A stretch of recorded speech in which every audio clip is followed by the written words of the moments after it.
Welcome to Chronicle. Once upon a time and not too long ago, Russia and Ukraine were like brothers. You will think that something has changed between these two peoples given the attack in Ukraine. Not exactly. All the decisions made by the Kremlin refer to an idea, not to a nation, a single idea, and it was Vladimir Putin's idea of Russia in full. Vladimir Vladimirovich Putin. And to understand how Russia could really become a free country again, we need to understand how Putin keeps the Russians in check.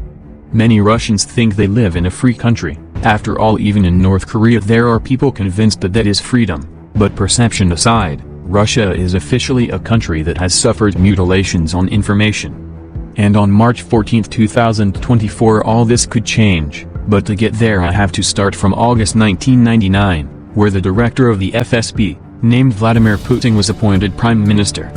For unknown reasons, Putin was elected successor, and the agreements between Putin and Boris Nikolaevich were hushed up. There are too many theories, and the most accredited one is that President Nikolaevich was forced against his will to submit his resignation, but by whom? Who blackmailed the president-elect from Russia? The suspicion of having manipulated Russia does exist and is concrete and legitimate. The thing dies quietly and Putin is elected, so we come to the third presidential term and a mysterious thing happened. Dmitry Medvedev once again appoints Putin as prime minister in 2008. Did he receive pressure to do so? Or one might suppose that everyone in the Kremlin is dying of sympathy for this gentleman.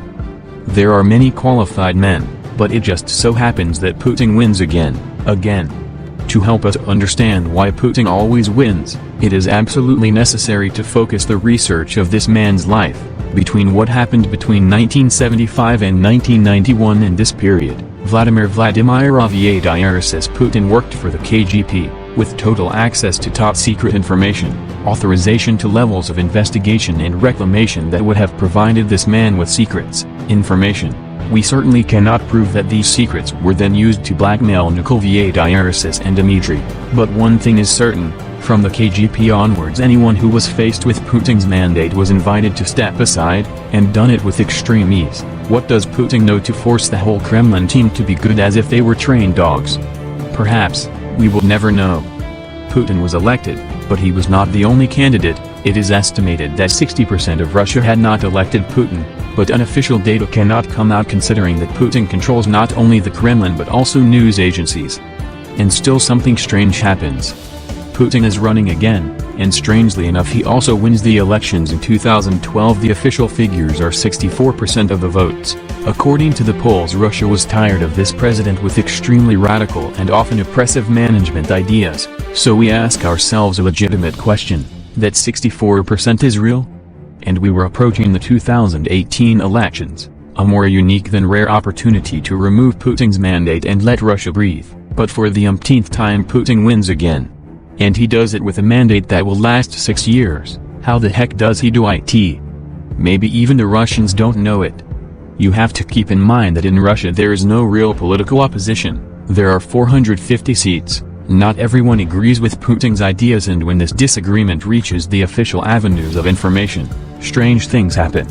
Pavel Antov was a Russian parliamentarian who had vigorously opposed the idea of bombing Ukraine, and after opposing it he was found dead after a fall from the third floor of a hotel in India. In Russia, journalists published the news talking about suicide. Antov was maybe depressed. Why would he commit suicide? Why in India and during a diplomatic trip then? Mind you, there is no evidence that it is Putin's work. I wrote this article after asking myself the question, why is it that when someone doesn't get along with Putin they die? The case of Minister Antov is not an isolated case. There is a journalist who wanted to write the truth about Putin. His name is Kara-Murza. He was sentenced to 25 years in prison. The circumstances that led to his arrest are unclear, and he had to serve a sentence on the basis of free thought. And then there is Boris Nemtsov, former deputy prime minister, who was shot dead at the age of 55 in 2015 while walking on a bridge in Moscow on his way home. Is it just a coincidence that only 3 days earlier he had issued a statement against Putin's statements about the war? The Kremlin press office has adopted the position of these things happen. The states that support Ukraine have issued 123 arrest warrants against Putin, but not a single investigation into the deaths that would have the same place, the Kremlin, as the warrant address. Russia scored very poorly on Transparency International's Corruption Perceptions Index, the Democracy Index and the Freedom in the World Index. It can be said that Vladimir Putin is a born strategist. In the truest sense of the word, Putin was born into a poor family and had to fend for himself as best he could from an early age. His mother, Maria Ivanovna Shelemova, was a factory worker, his father was a cook, and during World War II, his father was drafted by the NKVD into a group of saboteurs, and he did a great job of transferring all his experience to his only surviving son. As the two eldest brothers were born in the 30s, one died in the first months of life, the second died of diphtheria during the siege of Leningrad. The third, Vladimir, who already knew how to plan sabotage before he even enlisted, graduated in law and began his ascent to the KGB, using an interpreter identity as a cover. In his career in the secret services he never participated in field operations. His main task was to draw up reports to be sent to Moscow, secret interceptions, reclamations. The operational results were constantly passing under his eyes, and it is useless to tell ourselves fairy tales. All that information somewhere ended up and could have given Putin the holy grail of absolute power over the Kremlin's decisions. Putin participated in the organization of the coup d'8 copyright tag against Gorbachev, but the KGB failed. But since he was so good at subversive organization, why not make him prime minister, I say.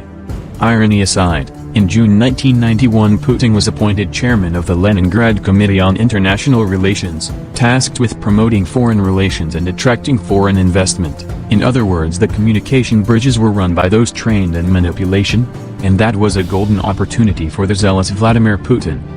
But here there was a twist, which not even the Kremlin expected. After a year of leadership, the immediate revocation of Putin's office was proposed, but for some reason never ascertained that request was stifled. Putin remained at the head of the External Relations Committee until 1996, and he won, again.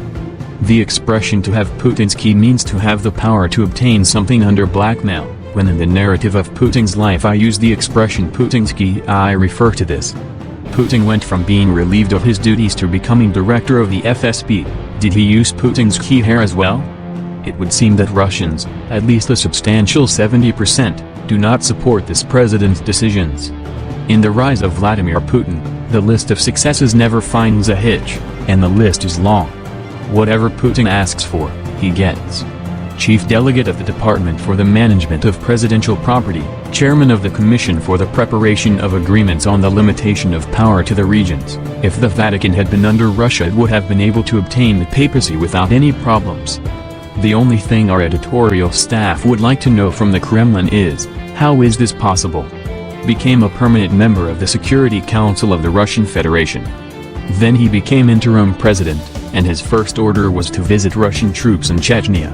And since then Putin has changed laws and constitution over the years, even made changes to the anthem of the Russian Federation. Proud of the purchase of Russia, Putin lets himself be photographed proudly on board the atomic cruiser Petrovolokij, a bit in the style of Kim Jong-un but without the whole parade. Finally Putin rejects the accusations of behaving like a dictator and in the meantime organizes an attack on Ukraine, threatens Czechoslovakia and Belarus. In the meantime there are those who work to bring to light who Vladimir Putin really is, but among the people who know the truth about Putin there is a man who goes by the name, Platon Lebedev, who fled to London, to escape Putin's new imposed law on the distribution of wealth, but Lebedev was found dead, in London, but dead. Shortly after a nuclear submarine in the Barents Sea had a problem, inside the submarine 18 crew members were killed. Even this did not have repercussions on the Russian president, and despite the accusations, Putin considered them expendable. Before dying, Litvinenko publicly accused the Russian president as responsible for poisoning, but this and it is only one of the accusations that would fill Putin's diary, and to list all this video would last 10 hours. The story saw Bush and Donald Trump shaking hands with Putin, Italy and many other countries did it, and some of them were making a deal with their captors. How much longer will Putin's rise continue?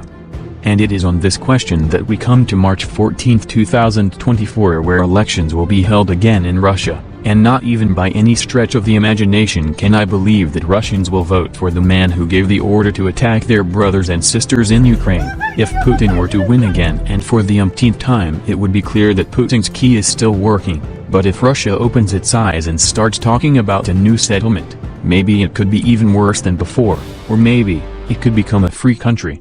By attacking Ukraine, Putin has not only hurt Ukraine, he has also hurt Russia, and there is only one way to beat Putin, but to find that way you should go back to being what you used to be, when you called each other brothers, and you were free. A free country. That's all.